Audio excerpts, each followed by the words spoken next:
rain. We're gonna get our airplane washed. Hail. I don't know how we get through here, Bill. We're down. We're sliding. Wind. Oh, no. On the brakes! In a heartbeat, He's gonna crash! bad weather can turn an ordinary flight into a fight for survival. The pilots did their very best to recover from this situation, and it didn't work out. The right information, the right equipment can be the difference between life and death. All 4 engines have failed! In a constant battle between the planes we fly and the weather that batters them. Brace for impact!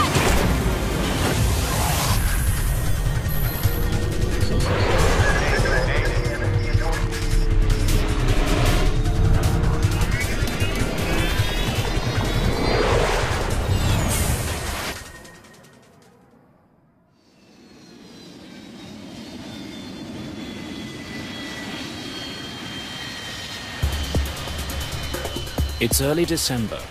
A massive winter storm is pounding the eastern United States. Well, this is a pretty interesting weather pattern we have for this time of year. We're getting a mixed bag of precipitation and weather across the eastern United States. For most people, the winter weather is no more than an inconvenience. But for those who fly, the bad weather can be deadly. A Continental Airlines commuter plane with 48 people aboard crashed into a home in suburban Buffalo. No survivors. One person on the ground also killed. The plane was en route from Newark to Buffalo. It was raining with some sleet at the time. People are making life and death decisions every day based on the weather. Should I go or should I not go today? And once they're up in the air, how am I going to make a decision in the next 5 minutes that's going to keep myself, my passengers, or my aircraft out of harm's way? On this day, flights from New York to Houston have been delayed and cancelled. Thousands of travelers are affected. That's largely because the people in this room have decided that it is unsafe for pilots to fly in this weather. Our mission here is to provide safety and safe flying. What's happening now, it's an existing condition, so... Looks like some discrete supercells in there. This room is every pilot's first line of defense against getting caught in a storm. It's the federal government's Aviation Weather Center in Kansas City, Missouri. 24 hours a day, 7 days a week, the meteorologists in this room scan the skies across the United States for the kind of weather that can bring down a plane. The storm they're tracking today is just that kind of weather. What we're monitoring is a lot of severe weather in the Carolinas and continuing to get severe thunderstorm warnings and tornado warnings there. The meteorologists have detected thunderstorms moving towards Atlanta, Georgia. They've warned pilots and air traffic controllers of the looming danger. The result is immediate. So you had planes that were on the ground that could not take off. Then you had planes that were arriving that were unable to land. And then you have to factor in that they were going several hundred miles around this line of thunderstorms. The meteorologists will track this storm throughout the day. They know weather can change in an instant. So they're not just tracking storm systems, they're also trying to predict where new storms are going to develop. We've got to keep our eye on every hazard and always be prepared for it to pop up. Today, the people who work here also have to find a way to keep planes out of the storms that are rolling through the south. As traffic managers, we need to work with the FAA in routing safe routes for aircraft to go around those thunderstorms because they just can't go through them or over them. So using these two images together, we can get a good three-dimensional or even four-dimensional picture of the atmosphere and how moisture is moving around in there. Thunderstorms are a lethal threat to pilots. The clouds that contain them are massive. They're usually much too tall to fly over, and the weather inside them can be treacherous. In no instance does any aircraft want to go into a thunderstorm. Lightning strikes, hail can certainly damage the airframe, and in the extreme cases, there can be so much liquid precipitation in that thunderstorm that it'll cause a jet engine to flame out. The meteorologists here understand the danger of thunderstorms, and one devastating crash has taught them much of what they know.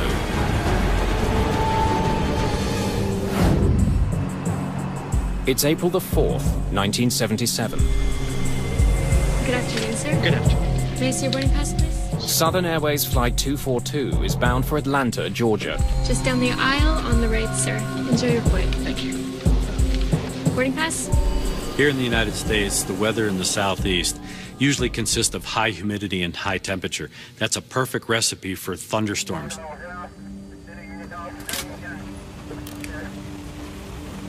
It was raining in Huntsville, and they said, oh, it's going to be some bad weather, don't serve. So we did not serve from Huntsville to Atlanta, which is a very short route, and we were delighted not to be serving. Aircraft dispatchers provide flight crews with pre-flight weather information. Looks like you guys got a good one coming. Sure thing. Have a good one. That weather was 2 hours old. It was no longer updated. I was a little surprised that we took off when we did. I really thought we'd taxi out to the end of the runway and hold for a while because the weather looked so bad. But we taxied out and immediately took off. Before the pilots get very far, they receive an ominous weather warning from air traffic control. Southern Airways 242, I'm painting a line of weather which appears to be moderate to possibly heavy precipitation. Starting about 5 miles ahead. Okay, we're in the rain right now. It doesn't look much heavier than what we're in right now, does it? Back in 1977, pilots were more reliant on their own skills, abilities, and knowledge than they were on air traffic control. In this particular instance, they had onboard weather radar. I can't read that. It just looks like rain, Bill. What do you think? There's a hole. There's a hole right there. That's all I see. Pilots use their radar to avoid bad weather. They stay away from regions that are illuminated on the display screen. Coming over, we had pretty good radar. I believe right straight ahead. There. The next few miles is probably the best way we can go. So between that information and looking out the window, they were able to make what they believed were the right decisions about traversing the weather. As the pilots of Southern Airways Flight 242 attempt to carve a path through the thunderstorms, they encounter a wall of storm cells. It looks heavy. Nothing's going through that. The storm closes in on the aircraft. That's a hole, isn't it? It's not showing a hole, is it? The gap between the thunderheads the pilots thought they had seen on their radar no longer seems to exist. Pilots don't like thunderstorms in any way, shape, or form, only because it poses a threat to the safe operation of the airplane. Because of the high velocity winds, the potential for hail, wind shear, that all has a dramatic effect on the capabilities of not only the pilot, but of course the aircraft as well.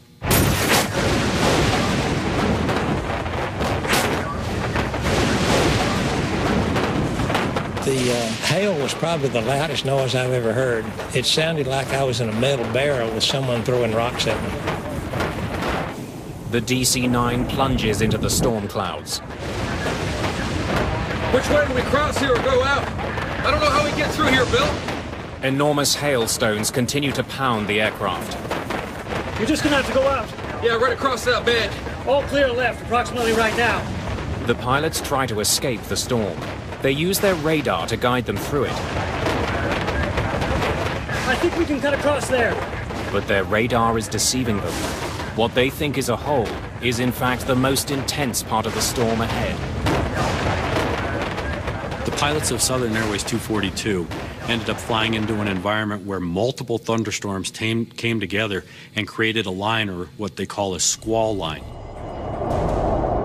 That's an area of fast-moving thunderstorms. The weather system is moving very quickly, and that created not only tornadoes, but high-velocity winds and hail. Okay, 242, we just got our windshield busted. We'll try to get it back up to 15. We're at 14. While I was looking out at the front of the left engine, I could see the hail continuing to put more and more dents into the cowling around the engine and into the cone in the center of the engine. And the engine was starting to make sounds like it was quitting. The torrent of hail and water overwhelms the engines of the DC-9. It clogs the critical airflow passages and causes the engines to break apart. Left engine won't spool. Our left engine just cut out. You say you lost an engine and busted a windshield? Yes, sir. My God. The other engine's going too. Got the other engine going too. Southern 242, say again. Stand by.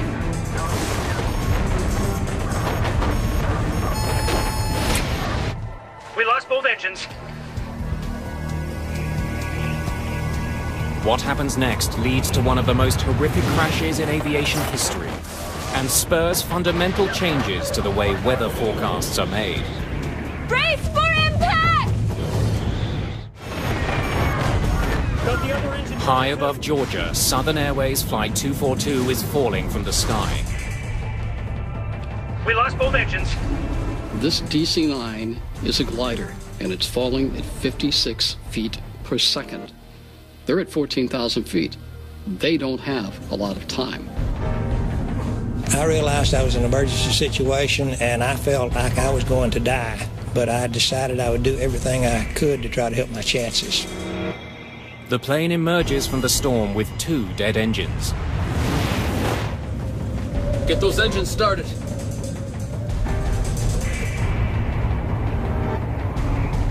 Billy, you have to find me a highway. Let's get the next clear open field. No, Bill. Lyman Keel is a young man who has just come back from the proving ground of Southeast Asia, where he was a naval aviator. He learned the niceties of landing on a rolling, pitching aircraft carrier in the South China Sea in the middle of the night. What he was confronted with right now was even a greater test, the greatest test he had ever confronted in his life as an airman. Flaps. They're down to 50. Unable to restart the engines, Lyman Keel prepares to land his aircraft on Georgia State Highway 92 without power. I'm gonna land right over that guy. There's a car ahead. I got it. I got it now. I got it.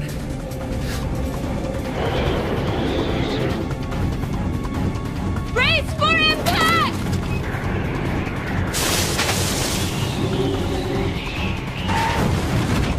The aircraft touches down on the highway running through the town of New Hope, Georgia. Before the plane completely stopped moving, there was fire blowing through the cabin. The plane clips a utility pole.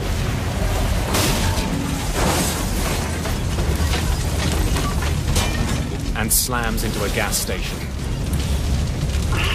Where I found myself after we woke up, sort of indescribable. And I could see a crack of light, and I thought, I'm going through that crack of light, come hell or high water.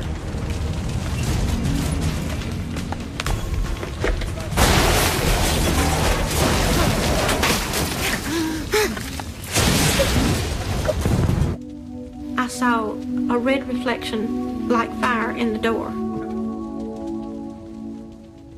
That's when I saw what was happening.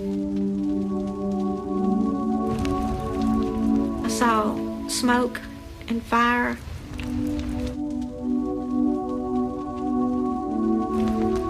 And the people that were coming toward me, they weren't screaming, they weren't yelling, they were quiet.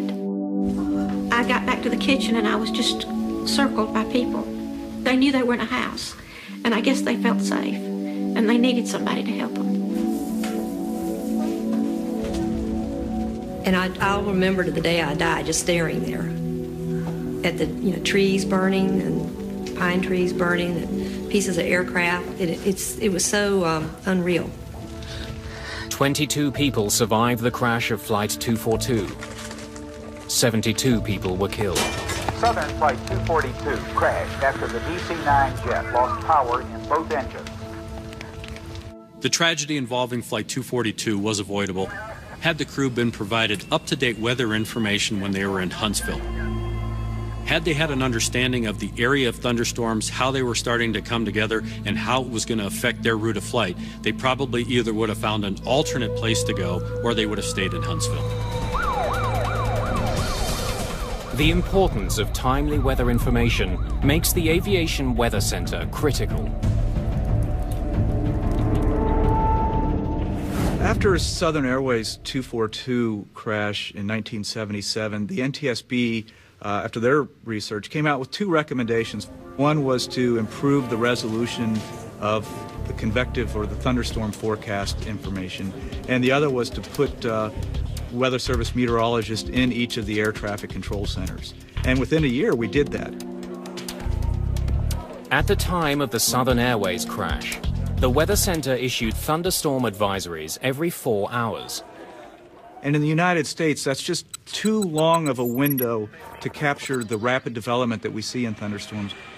So what they recommended, and which we have done ever since, is communicate to controllers and to pilots that are en route every hour, and if need be, we can do it in between those hourly observations if conditions are developing fast enough. As a result of the crash, the Weather Center created a new position: a meteorologist who does nothing but monitor the skies above the United States for thunderstorms. On this December day, the meteorologists tracking thunderstorms are very busy. Storms that had battered Atlanta are on the move. And you can see up in here, there's a minimum of aircraft, especially where those heavier storms were over eastern North Carolina. In addition to providing weather reports, the people here perform other crucial tasks. When the weather gets bad enough, they can also shut down huge areas of airspace. They do that by issuing warnings called SIGMETs. It's short for Significant Meteorological Information. It's an advisory to pilots to steer clear of the bad weather. Right now on radar. Once we become aware or are highly confident that there will be some dangerous weather, there's severe turbulence or severe icing, then we will issue what's called the SIGMET. What do I want the pilots to do? I want them to avoid that area. The lightning's, it's still pretty recent, so... Today's storms are so severe that the meteorologists at the Aviation Weather Center are declaring areas of airspace out of bounds for aircraft.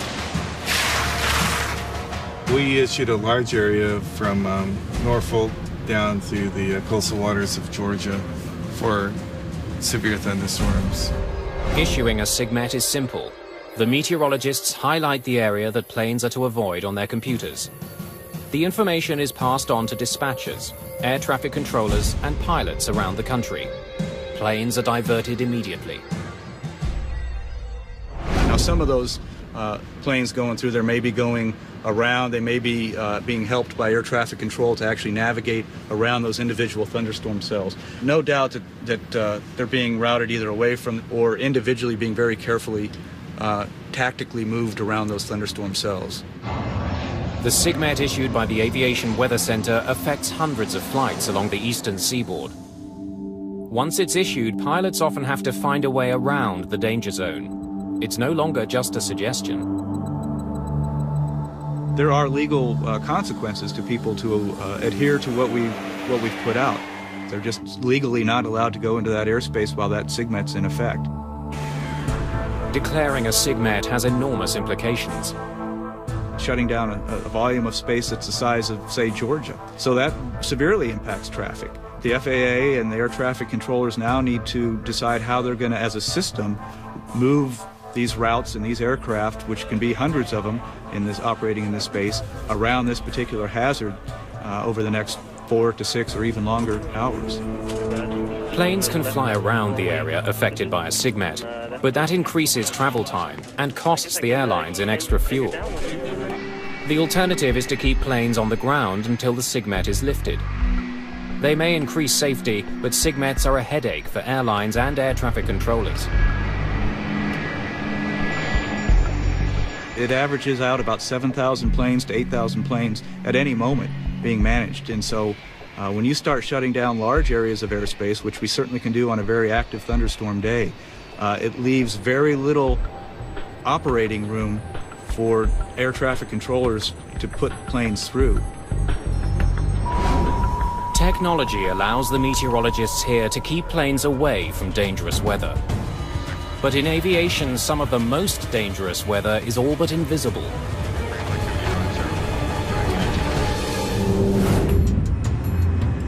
August the 2nd, 1985. 10-degree flaps, please. Delta Airlines Flight 191 is approaching Dallas-Fort Worth International Airport. For takeoff, contact departure when airborne. Texas heat has turned into afternoon storms. Traffic at the airport is beginning to back up as the weather gets worse. We're gonna get our airplane washed. What? We're gonna get our airplane washed. Nothing seemed unusual other than the fact that we were starting to get busy and aircraft were starting to pile up.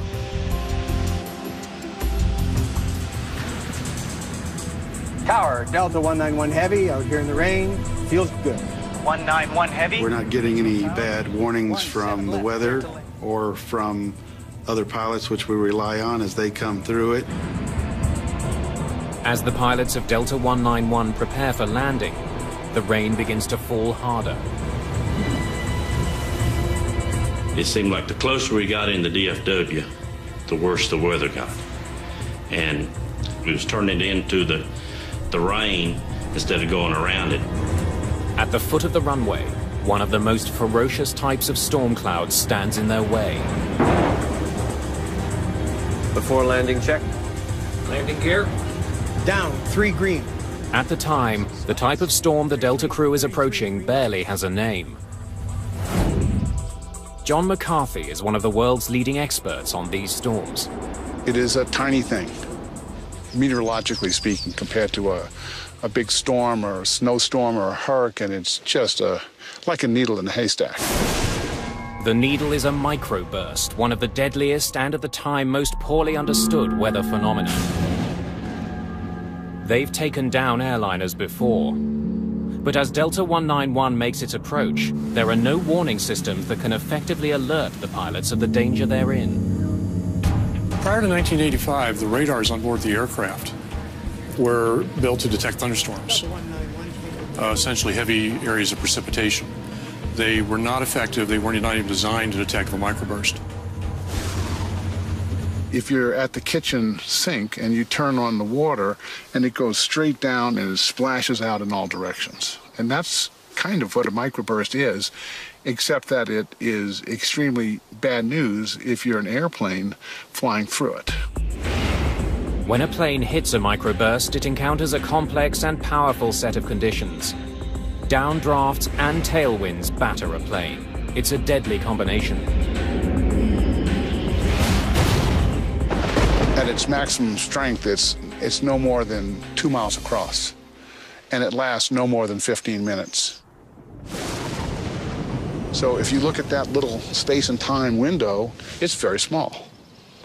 And so the probability of hitting one is low. Just short of the runway, Delta 191 flies into the microburst. We're gonna lose it all of a sudden. There it is.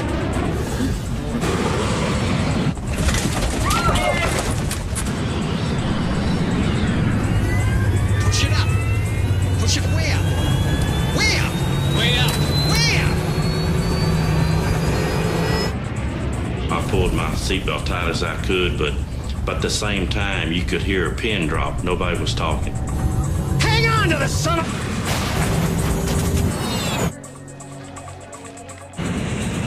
He's gonna crash! Damn it!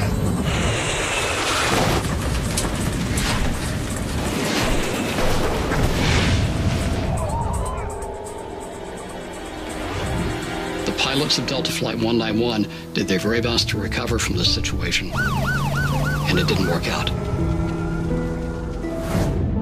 I must have caught sight of him just at the last millisecond, and he cartwheeled into the tank in just an instant, and then, of course, there was fire, not a ball of fire, but a wall of fire. It seemed like it was only a few seconds, 5 seconds at the most. I don't know how long it was. Everything was stopped. Then all of a sudden you look up and it's just nothing there. Everything's gone. You just see the whole big picture outside. Like the plane just opened up.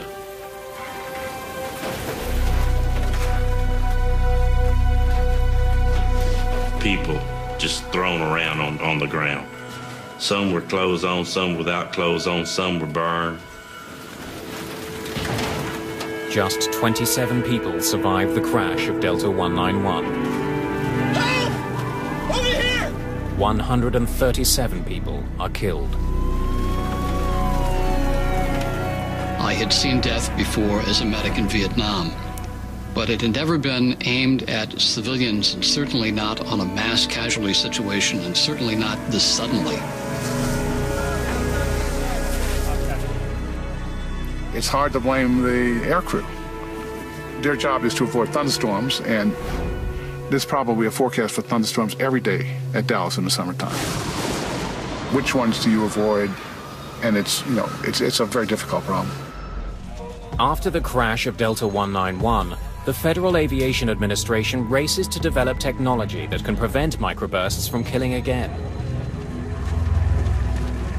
If there is one crash that we can look back on now and say, this made things safer because we learned from it, it was Delta 191.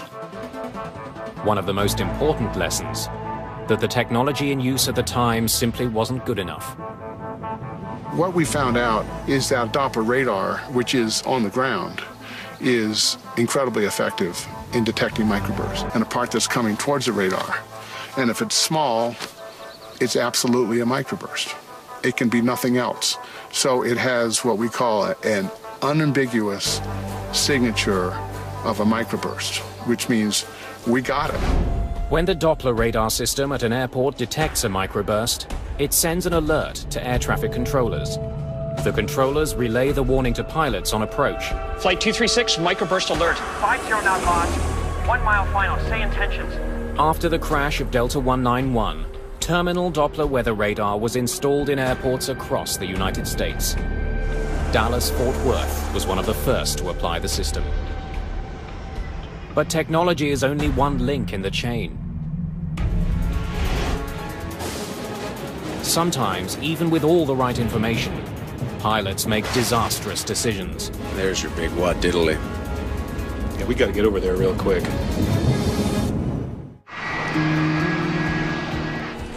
This December day's been a long one for thousands of airline passengers across North America. A winter storm is moving across the southeastern United States. The meteorologists at the Aviation Weather Center have shut down a large area of airspace. Hundreds of flights have been grounded or forced to divert around the storm. But shutting down that airspace doesn't take the pressure off. If thunderstorms do start to develop and become very strong and organized, we can't let that distract us from other hazards such as icing, turbulence, or even strong surface winds or low-level wind shear.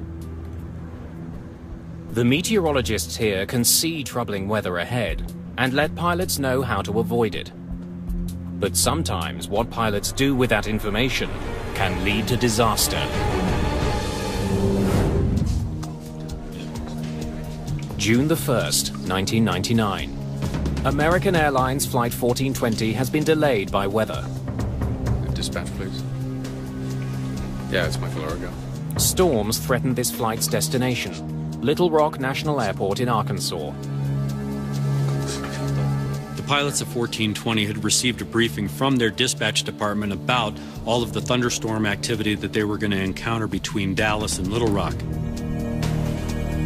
They were also warned about the fact that because of the fast-moving weather system, that they would be entering into an area called, or what was characterized as, the bowling alley.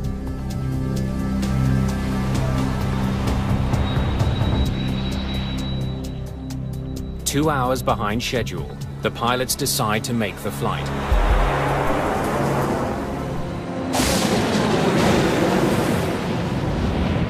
They race to fly through a gap in the storm system. Whoa. Looks like it's moving this way, though. Yeah. Just some lightning straight ahead. I think we're gonna be okay, though. Right there. Yep, right down the bowling alley. As my friends would say, California cool. Cool. Peachy. Exactly. If they don't make it in time, they will either have to divert to another airport or land in severe weather conditions. They were made aware by dispatchers that they were going to have to get into this alley or this area of clear weather, and they didn't have a lot of time to do it.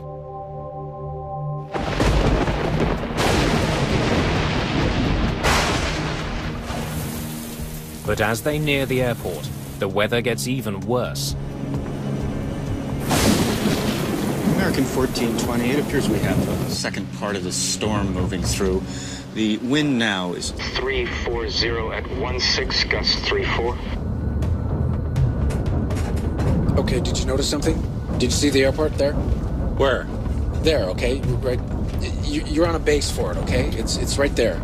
Well, I'm on a base now? It's like a dog leg. We're coming in, and there it is, right there. I lost it. I don't see how we can maintain visual. The plane was rocking and rolling at that point. It was pretty doggone unstable. I don't know what made me aware, so doggone aware, that we were going to have a problem. I don't know what did that.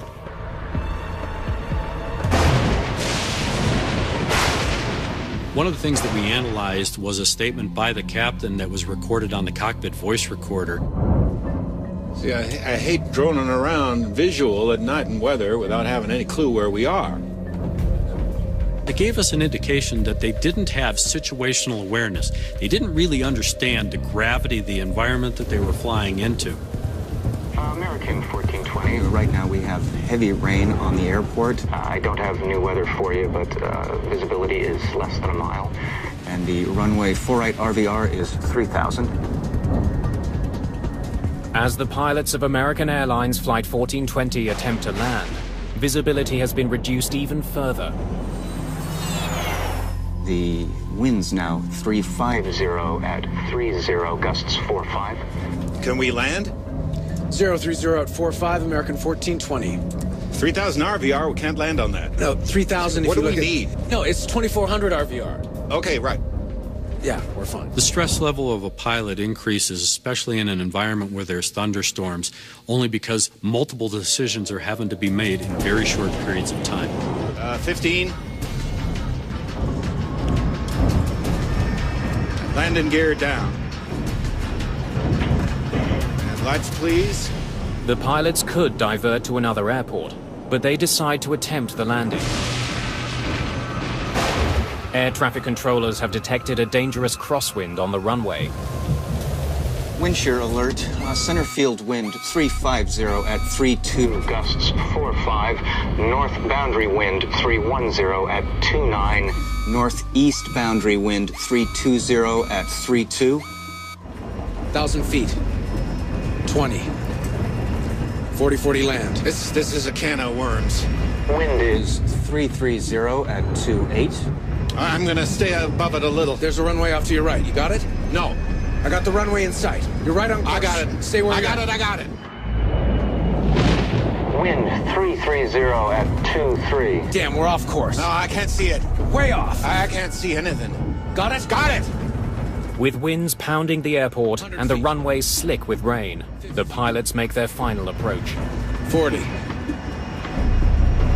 30. 20. 10.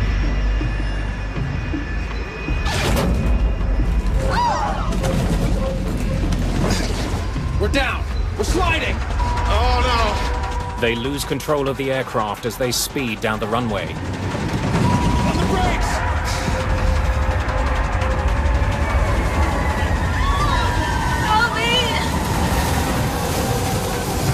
Another one!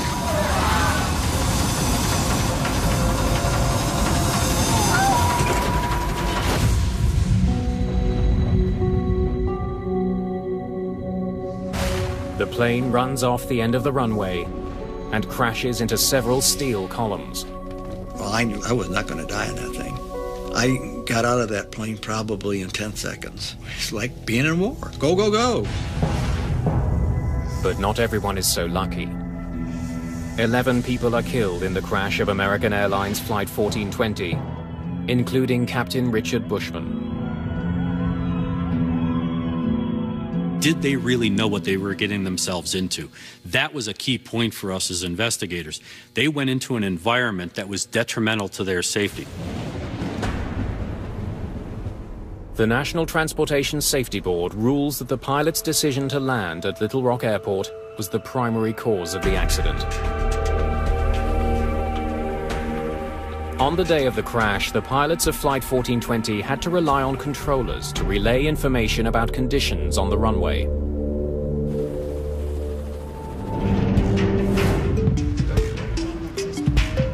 At the Aviation Weather Center, meteorologists are trying to get rid of that middleman. We can provide a picture right in the cockpit, and the pilot can navigate looking at a picture as opposed to trying to translate some words that they've heard read to them over a radio. They can see what the hazard's going to be in relation to aircraft and start making decisions immediately, as opposed to decoding, drawing where that hazard is, thinking about where they are in relation to the hazard, and then trying to make that decision. It will speed up the process. Throughout the day, meteorologists in this room have been tracking a band of fierce thunderstorms in the southern United States. Those storms are beginning to die down. Meteorologists have started to reopen airspace they had previously closed. Air traffic is returning to normal. The most active convective weather was over eastern North Carolina and southward. Now there is a lot of lower topped precipitation that doesn't have thunderstorms, and they're more than likely, if they're going up across western North Carolina and central Virginia, they're able to pretty much fly over that weather. The thunderstorms in the southern United States are dying down. But the meteorologists are now keeping a close eye on a very dangerous new development. A volcano south of the United States.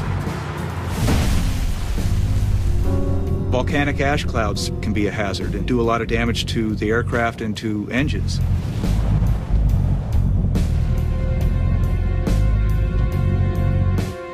Nolan Duke is tracking weather over the Gulf of Mexico. This is Sulphur Hills. This is near Antigua and the Windward Islands, southeast of Puerto Rico, and it blew its stack. Soufriere Hills volcano has been venting ash for the past week. The volcanic ash cloud it's been releasing could prove deadly if pilots were to fly through it. The Aviation Weather Center has issued a SIGMET to keep planes away from the plume. Each one of these frames is an hour. And by sunrise, the volcanic ash cloud is this little milky region right in here. Sometimes it's very difficult to discern between the ash clouds and the meteorological clouds, but a well-trained eye with a lot of experience will see this ash cloud. We have 30,000 people living on platforms, drilling platforms out here at any given time. And they have 650 helicopters that fly every day over the northern Gulf of Mexico, delivering people, materials, and food to keep these drilling operations going. We thought it would end yesterday, and they forecasted it to puff and disappear, but it's still going today. As long as we can see ash plume, we will continue to issue the SIGMET. Unlike ash that you might see in a chimney or after a fire in a forest, this is not soft material at all. This is very fine, ground-up particles of solid rock and minerals. But that fine dust has the power to stop a 300-ton airliner. On June the 24th, 1982, the devastating effects of an ash cloud took the crew of a British Airways jet completely by surprise. Barry and I were just sitting there minding the shop. Pitch dark night, of course. And then we started to get these pinpricks of light on the windscreen. Mount Galunggung on the island of Java has erupted, but no warnings have been issued to pilots. When the 747 flies into the cloud, it collides with the volcanic ash particles inside. The friction creates a bright, shimmering glow on the windscreen. Because it's such a dry environment up there, that frictional electrification produces the glow that we refer to as St. Elmo's fire. Same on my side. But the crew had no idea what they were looking at. This light show, if you like, had become more intense. In fact, we ended up sitting there with 2 sheets of brilliant white light in front of us in place of the windscreens. Passengers aboard the flight also see a strange glow around the plane's jet engines. Smoke begins to seep into the cabin around them. Volcanic ash has been sucked into the aircraft's ventilation system. With ash particles clouding the cabin and the aircraft lit up, the volcanic cloud deals its most deadly blow. Engine failure. Number 4. Fire action, number 4. Check. The ash has snuffed out one of the jet's 4 massive engines. Closed. Start lever. Off. There were huge flames coming out of the back of the engines, 20, some people said 40 feet long, shooting out of the back of all the engines. Is it going to penetrate from the outside of the aircraft? Is it going to come into the cabin? Are we going to burn to death? Are we going to choke to death on the smoke?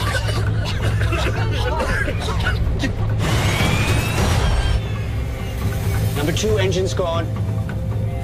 All right, then, begin the engine shut. No, wait! They've all got... All 4 engines have failed.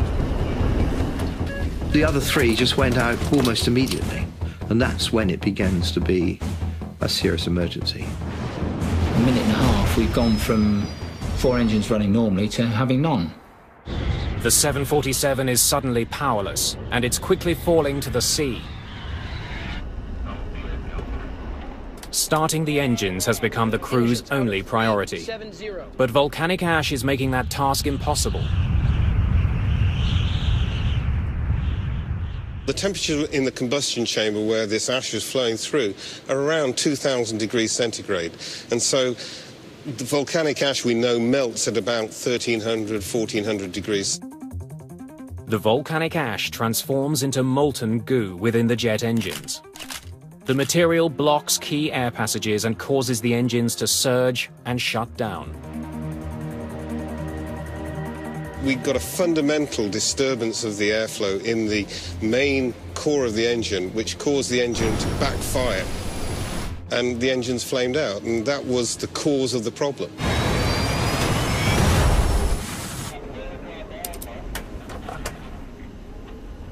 Roger, declare emergency. Mayday, mayday, mayday, Speedbird 9. We have lost all 4 engines out of 370. Without the engines, the 747 begins to fall from the sky. At an altitude of 35,000 feet, the pilots have less than half an hour before their aircraft will crash into the Indian Ocean. All right, begin restart drill. Set. Battery. Check. On. The standard restart drill takes 3 minutes to complete. Anything? Anything? No. Again. All right then, from the top. Battery. The crew will have fewer than 10 attempts to start the engines. Fire switch. In.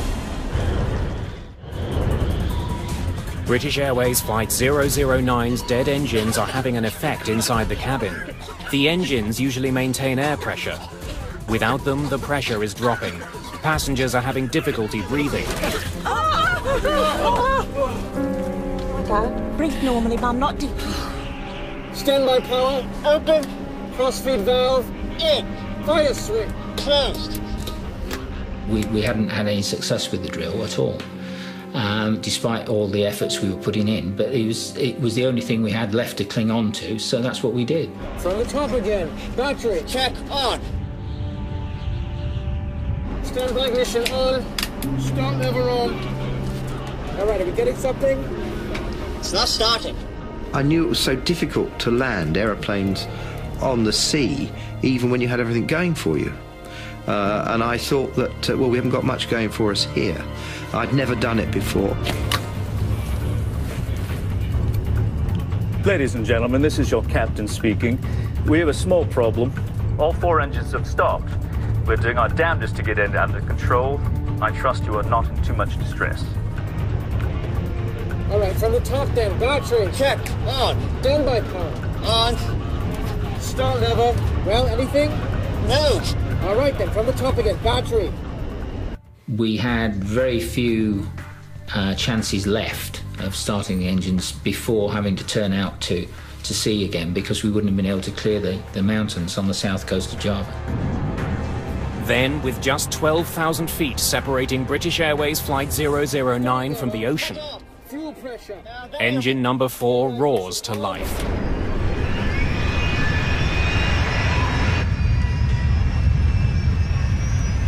Engine 4, back online. The noise that a Rolls-Royce engine makes when it starts up is low rumbling noise, you know, and it was just, well, it was wonderful to hear it. The glass now is half full, it's not half empty. We're now in with a real chance. And I tell you what, the three of us would have dragged that aeroplane around the whole island of Java. Thrust lever. Closed. Start lever. Cut off. Fuel pressure.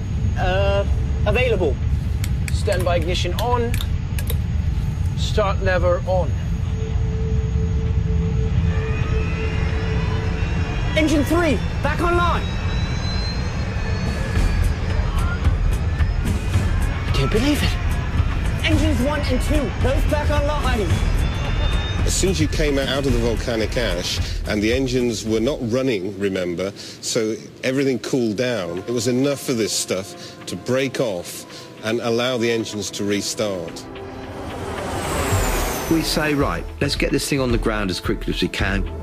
Ladies and gentlemen, this is your captain speaking. We seem to have overcome that problem and have managed to start all the engines.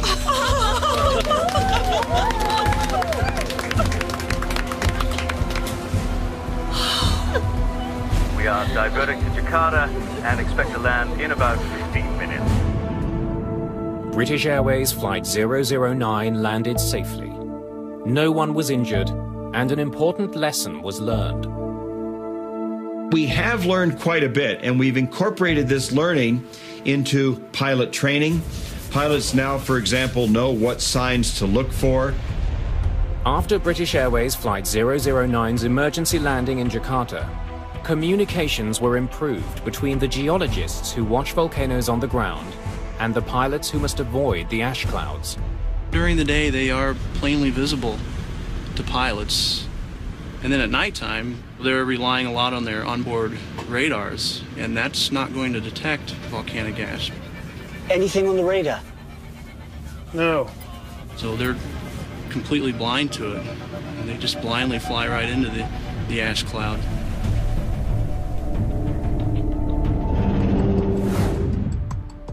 Today, meteorologists were forced to shut down airspace due to violent thunderstorms and volcanic ash. The weather on the east coast is now clearing, and the volcanic plume is starting to thin. We never really seem to get a break where we can sit back and put our feet on the desk and relax. There's always something going, and there's always the next storm coming down the pipeline, and we got to address it. The next storm has begun to appear. Pilots in the Seattle region are calling in with reports of severe turbulence. But we've got two systems actually over the west that we're watching. One over now over Central California, and what looks like it's a little bit more powerful storm coming onshore into Washington and Oregon. That's certainly going to be our attention getter for the next day and a half. More than 1 million people got on an airplane on this stormy December day. Some planes were delayed, but there wasn't a single accident due to weather. That's the kind of result these meteorologists hope for every day. Ideally, we'd never have clouds or any type of hazardous weather for pilots, and everything be clear skies and smooth sailing. We're here to help people be safe, and when that duty calls, we're prepared. We'll catch our breath today and get ready for tomorrow.